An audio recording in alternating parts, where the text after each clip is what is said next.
요즘 슬슬 악플이 달리기 시작했어요. 특히 한 악플이 기억이 나는데 5차원 세계에선 정신병은 안 고쳐주나요? 얼른 뒤지세요. 라는 이런 댓글이었어요. 아주 좋습니다. 아주 좋아요. 한 3년 전만 하더라도 이와 같은 악플에 엄청난 데미지를 입었었던 것 같은데 이젠 아무렇지 않더라고요. 왜냐면 제가 그 악플을 허락하지 않기로 하니 그 악플이 나에게로 와 그 어떤 부정의 영향력도 발휘하지 못하는 겁니다. 게다가 잘 알고 있거든요. 이와 같은 악플이 주는 그 의미를 말입니다. 이번 영상은 인간이 동기부여를 얻게 되는 6가지 과정에 대해 말씀드리려 해요. 여러분이 이번 영상을 끝까지 보신다면 여러분도 깨닫게 되실 거예요. 저에겐 이러한 악플의 형태로 다가온 사건이지만 여러분에게도 이와 같은 상황은 일상을 살아가다 보면 수없이 마주할 것들이거든요. 예를 들어서 흔히 말하는 뒷담화 역시 오늘 말씀드릴 이 6가지 단계에 해당되는 원칙이에요. 심지어 여러분에게 하는 비판 담긴 잔소리 역시 마찬가지입니다. 이 영상을 끝까지 보시면 여러분은 새로운 시야 한 가지를 얻게 되실 거예요. 그렇게 듣기 싫었던 잔소리 그리고 뒷담화가 실은 어떤 긍정의 영향력을 내포하고 있는지 깨닫게 되실 겁니다. 이번 영상에서도 마찬가지로 시간을 조금 거슬러 올라가 볼게요. 누구나 월 200~300만 원 정도 벌어들이며 사는 줄 알았던 그 시기에 누군가 월급 1,600만 원을 벌어들이는 모습을 목격하게 됩니다. 누구나 기본적으로 월급 200~300만 원, 그러니까 만약 200만 원 정도라고 가정했을 땐 한 달 동안 내가 생각하는 월급의 8배를 한 달 동안 벌어들이고 있는 모습이었던 거예요. 흔히 직장인의 경우 내 시간을 제공해서 그렇게 돈을 벌어들인다라고 표현을 하죠. 그렇게 봤을 때 그 1,600만 원을 벌어들이던 그 사람은 내가 한 달을 살아가는 동안 대략 8달을 살아가는 효과를 얻어내고 있는 것이었어요. 그렇게 생각하니 화가 나더라고요. 시간이 공평하다라는 이 진리를 부정해야만 하던지 아니면 내 능력이 부족하다라는 것을 인정해야만 하던지 둘 중 하나는 인정해야만 하는 현실을 처음 마주했던 것인데 그래서 화가 나더라고요. 게다가 내가 만약 저 사람처럼 한 달에 1,600만 원을 벌어들이고 있는 중이라면 나의 현실은 어떻게 변화될까? 그렇게 생각을 하니 너무 부러운 거예요. 솔직히 배 아프기도 하고 말이죠. 그 당시엔 이런 돈을 벌어들인다라는 개념 자체가 없었던 시기이니 그 사람이 이 돈을 벌어들이기까지의 그 구조를 볼 생각은 못 했었습니다. 그래서 딱 결과만 놓고 비교를 했던 것이죠. 나는 한 달 동안 200만 원도 못 벌어서 전전긍긍하던 그 시기에 나보다 한 4살 그 정도 많았던 그 사람은 같은 한 달을 살아가면서도 나의 한 달 대비 8배의 효과를 얻어내고 있었던 그 모습에 아주 정확히는 질투심, 열등감을 동시에 느끼기 시작했던 것 같습니다. 그래서 인간이 동기부여를 얻게 되는 6가지 단계 중 첫 번째와 두 번째 단계는 각각 질투심과 열등감이에요. 왜냐면 이는 우리 인간의 자의식 때문에 그런데요. 데일 카네기 인간관계론에서 보면 그 어떤 흉악범, 테러리스트라도 모두 자신의 정의를 갖고 사명을 품은 채 그런 범죄를 저질렀던 것이라고 그렇게 말해요. 즉 사회적으로 모두 비난받아 마땅한 그런 범죄자 역시 스스로를 바라볼 때 자신이 나쁜 사람이라고 생각하지 않는다는 거예요.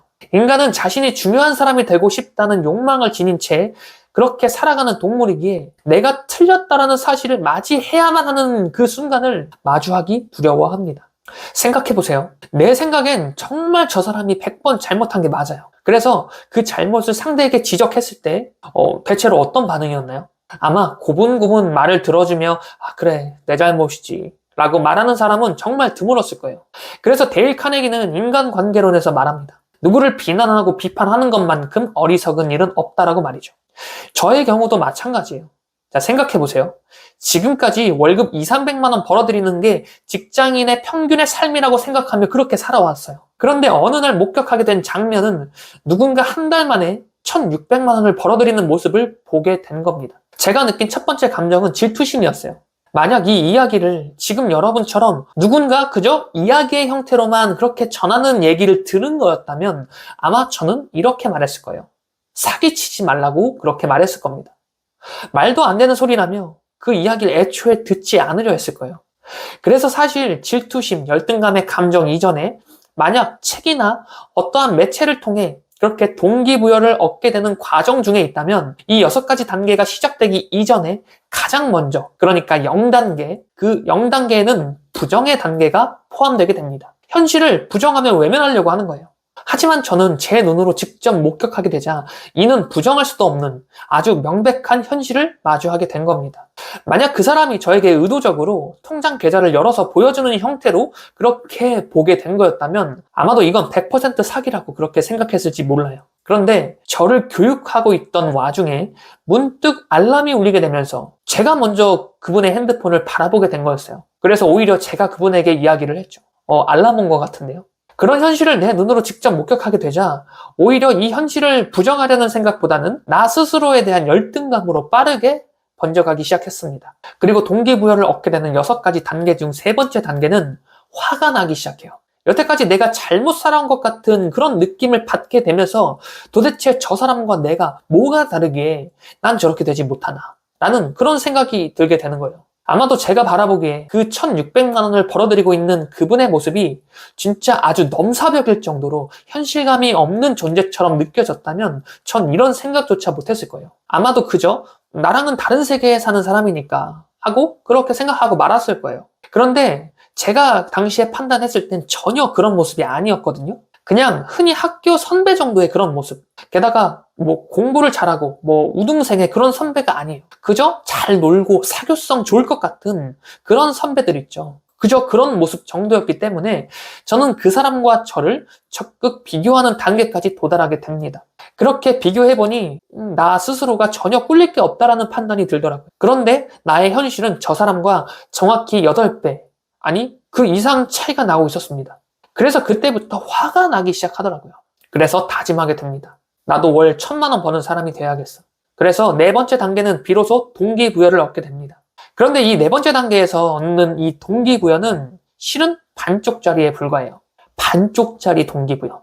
아무런 실력도 전략도 없이 그저 패기 하나로만 덤벼드는 그런 상태. 즉 오직 열정으로만 움직이고 있는 형태의 그런 동기부여이기 때문에 저는 이를 가리켜 반쪽짜리 동기부여라 표현합니다. 왜냐하면 인간의 감정은 분명 유한하기에 반드시 열정이라는 감정은 빠르던 길던 반드시 소모되게 되어 있거든요. 그리고 소모된다라는 의미는 곧 고갈됨을 의미하기도 합니다.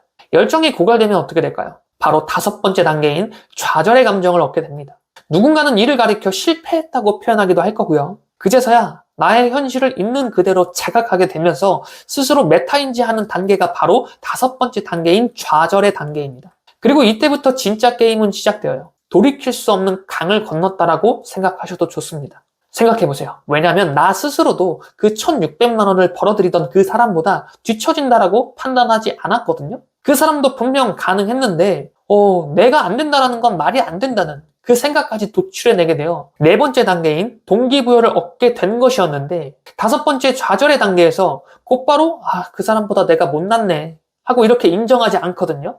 그래서 다시 4번째 단계인 동기부여 단계로 그렇게 전환되게 되고 또다시 5번째 단계인 좌절의 단계를 반복하게 됩니다.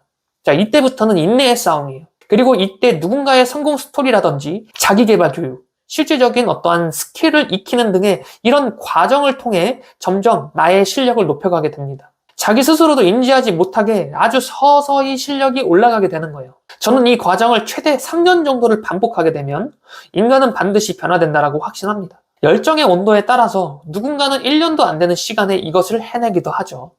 실제로 23살의 나이에 월 1억을 벌어들이고 있다는 인플루언서 최고 수준님의 경우에도 주당 100시간 정도의 자기개발, 1년 동안 수백 권의 책을 읽어가면서 그렇게 1년도 안 되는 기간 안에 자신의 가치를 높일 수 있었죠. 이 과정을 얼마만큼 반복하게 될지는 그래서 어느 정도의 기간이 걸리게 될지는 오로지 나 스스로의 몫이라 생각합니다. 하지만 확실한 건 포기하지 않고 이 길을 끝까지 밀어붙인다면 아무리 늦어도 3년 안엔 반드시 변화되게 됩니다. 그래서 마지막 6번째 단계는 바로 확신의 단계예요. 이 확신의 단계까지 이끌어내 주셔야 진짜 동기부여를 얻게 되며 삶의 추진력을 낼 수 있게 됩니다. 자, 정리해보면 저에게 악플을 다는 모든 분들을 저는 응원해요. 그들의 삶이 더 적극 변화될 수 있을 선한 영향력을 그들에게 저 역시 제시했다라고 전 확신하기에 오히려 감사한 마음으로 받아들이고 있습니다. 하지만 그 댓글을 그대로 놔두지는 않아요. 앞으로도 그런 악플의 경우엔 사전 예고 없이 삭제할 예정입니다. 다시 돌아와서 이렇게 악플을 다는 분들의 진짜 심리는 사실 동기부여를 얻는 6가지 단계 중 첫 번째와 2번째 단계인 질투심과 열등감의 감정이 그렇게 자극이 된 상태일 겁니다. 내 안에 질투심과 열등감의 스위치가 작동되어 이 스위치를 건드린 저 영상의 주인공을 향해 악플을 달게 되는 것이라 판단하는 거거든요. 그런데 이는 선한 영향력이 그들에게 내포되기까지의 일종의 과정이며 분명 그들이 이 메시지에 반응했기에 표출된 그런 시그널이라 생각합니다. 하여 오히려 악플을 다시는 분들에게 전하고 싶어요. 여러분은 반드시 성공합니다. 진심으로 저는 그 사실을 믿으며 여러분의 가능성 또한 굳게 믿고 있으니 제가 여러분을 믿고 있는 만큼 여러분 스스로도 여러분이 변화될 수 있을 것이라 더 믿어주시며 그렇게 나아가셨으면 좋겠습니다. 저는 반드시 성공합니다. 그 과정을 이 드리밍 레오니즘에서 계속해서 보여드릴 생각이에요. 그 성공의 여정에 함께 동행하실 수 있었으면 좋겠습니다. 지금까지 드리밍 레오니즘이었습니다. 영상 시청해주셔서 감사합니다.